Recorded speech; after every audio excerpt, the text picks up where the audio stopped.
Hello once again, my friends, my fellow historians, and my fellow lovers of the RMS Titanic. I'd like to welcome you to another video, and this video it's going to be pretty fun. We're going to be taking a look at the Titanic Photo Collection. Now, this is the Harland and Wolff and Father Browne pictures.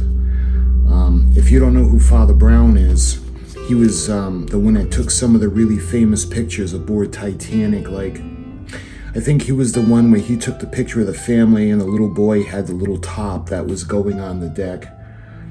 He had taken pictures of the mail coming into the side of the ship, things of that nature. Those photos are from Father Browne. This is the White Star Line. This is set A, number 1 to 12. You can see this White Star logo on the envelope. I had gotten this last year, but it was after April, so I wanted to wait until April. And this year we are commemorating the 114th of the loss of the beautiful R.M.S. Titanic. So let's take a look. We open it up. I think that was everything. And I want to point out too, these are copies. These are not the originals. I wish they were the original, but these are exact copies from the originals. First thing I had gotten, we have a little, it's kind of like an explanation of the photos. So this is the Oceanic Navigation Research Society, a California nonprofit organization, a link with liners past. And this is the Titanic Photo Collection.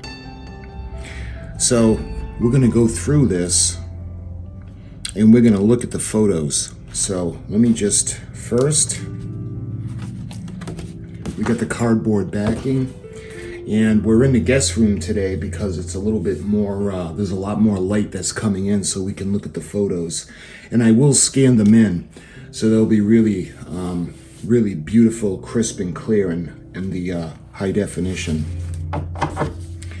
So I want to get them in order, so I don't know if they're in order or not.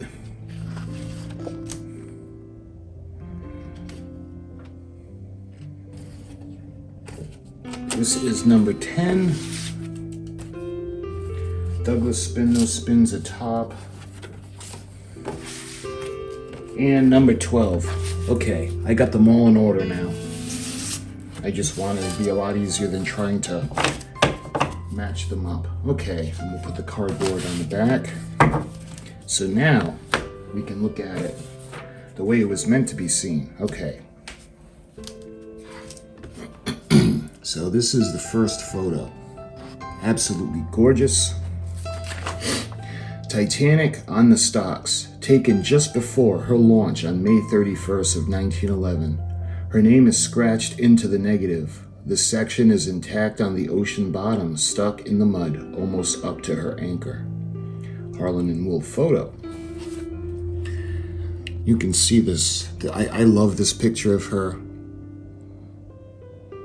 You see all the wood, the stocks that she's on, and the huge framing at the Harland and Wolff shipyards.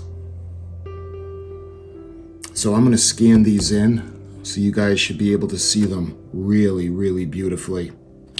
All right, so now we're going to put this one aside.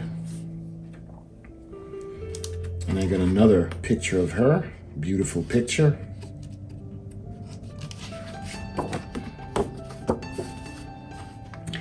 So this one is photo number 2.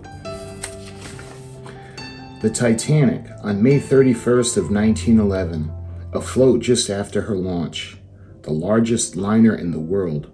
She was towed to the fitting out basin for installing her engines and her interiors. A Harland and Wolff picture.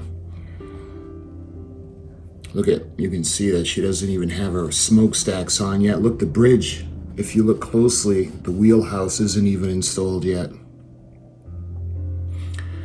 The masts aren't on. This is just an amazing photo. I think this is as they were putting in the, you know, they hadn't gotten to the the bridge yet, and they were putting in the boathouses where eventually the smokestacks would rest. But I love that photo. And this is actually H1569. The Titanic launched. I think that was the special Harland and Wolff designation, but that was photo number 2. And this is a really, really cool photo. So you can see her huge reciprocating engines. They're just massive. Okay, this is photo number 3. Her giant reciprocating engines were the largest ever made. 4 stories high. They still stand upright in her hull over 13,000 feet under the Atlantic Ocean. Harland and Wolff. So I'll tell you, next time you're walking down the street and you see a 4-story family apartment house, just look at that. And that's the size of the reciprocating engines of Titanic. Just one of them. You see the huge gear wheel that feeds the shaft. It is just amazing. And look at the catwalks all the way around. And they had these huge pistons that would just go out and swing. It's just amazing. I would love to have seen one of these in operation. All right, we got another beautiful photo of this ship that we don't see often. This is in the back with the propeller shafts. So this is photo number 4. The starboard prop shaft is installed into Titanic. When a Titanic hit bottom, the force sent the shaft in the housing 90 degrees upward. The center propeller is buried in the sea bottom. Harland and Wolff. Now, can you imagine the amount of force that it would take to bend this 90 degrees? Look at that. That's solid steel. And look at the size of the guy hanging off in ratio. So you know that's just gigantic. You can see the rudder being held in place with those special clamps. And this is H1557 from the Harland and Wolff. Okay, now we look at the private promenade suite. So here is photo number 5. White Star Line President Bruce Ismay occupied the portside deluxe suite B52 to B56 on the maiden voyage. This is the private promenade of this suite, Harland and Wolff photo. Can you imagine how much that must have cost? Or in today's money? Because the Queen Mary, when they have they refer to it as a balcony, not a promenade. And it would probably be enough, probably from these 2 sections where the windows would be. But this is just amazing. Can you imagine having that all to yourself on Titanic? This looks like H1, let's see, 731 or 831, I'm not really sure. And we got the next picture is the gymnasium. So this is photo number 6. Passengers throughout the voyage used the Titanic's gymnasium. John Jacob Astor cut a life jacket open and showed his wife what was inside. Harland and Wolff. And look, you can see the white star line, and you can see Titanic in that case. I love that. You can see a map over here. And I'm not quite sure what this is. I don't know if that's a compass or not. Probably not, but I'm not quite sure what that is. It could be a scale or some kind of measuring thing for the bikes. Then you can see they look like the saddles that you would sit on. We got the rowing machines over here. I'm not quite sure what the crank, what this is, or what these are, but anyway, that's the gymnasium. So here's photo number 7. Passengers board the boat train at Waterloo Station. in London. This was on April 10th of 1912. So this was a Father Browne picture.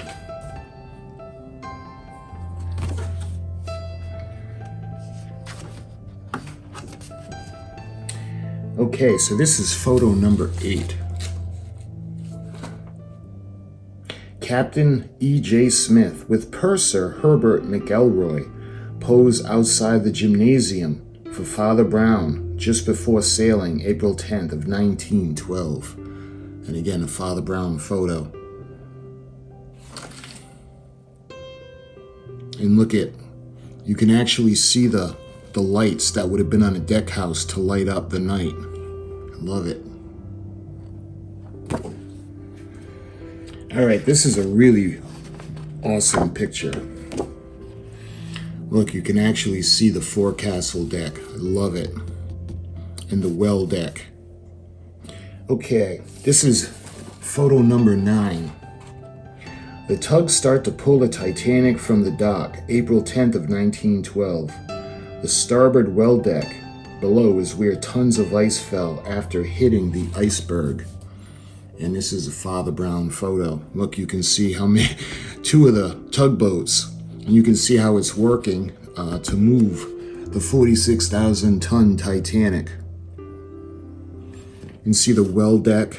You can see the cowls, the bollards.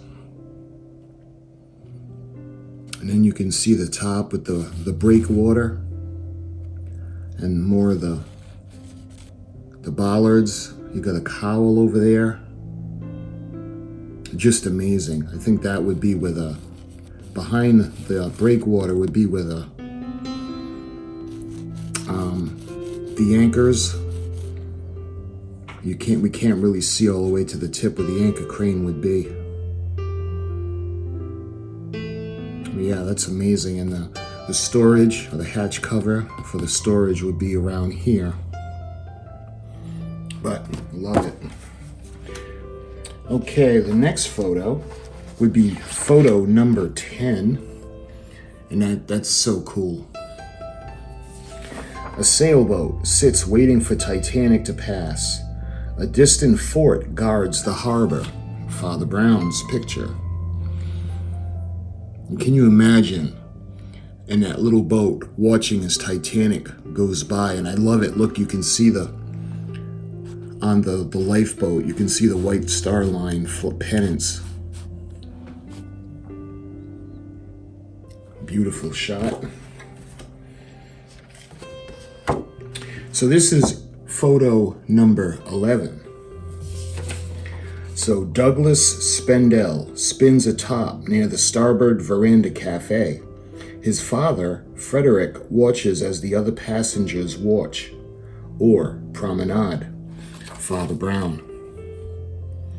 This is a beautiful photo of up on the deck, and you can see the crane in the background.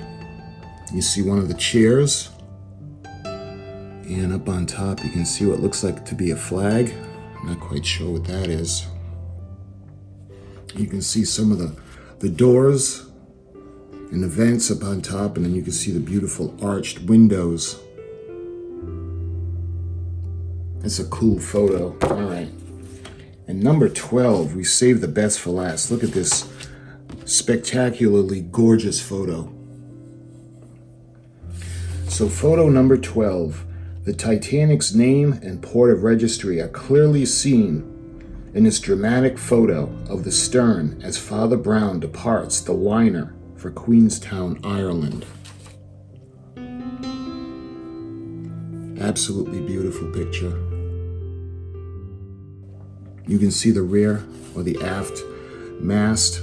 You can see the flag, the jackstaff. Titanic, Liverpool. You can see the rudder. And then you can see all the straking going all the way down the length of the ship. You can see that little overhang of the promenade deck. And then the smoke funnels, you can see there's a vent in the back. And the lifeboats and the one that overhangs way up front near the wheelhouse. It's just a gorgeous photograph. So those were the photos. Some really spectacular photos.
So my friends, I hope you enjoyed this video as we continue to commemorate the RMS Titanic in her 114th anniversary of her sinking. So until my next Titanic video, my friends, I thank you so much for watching, and I'll talk to you guys soon.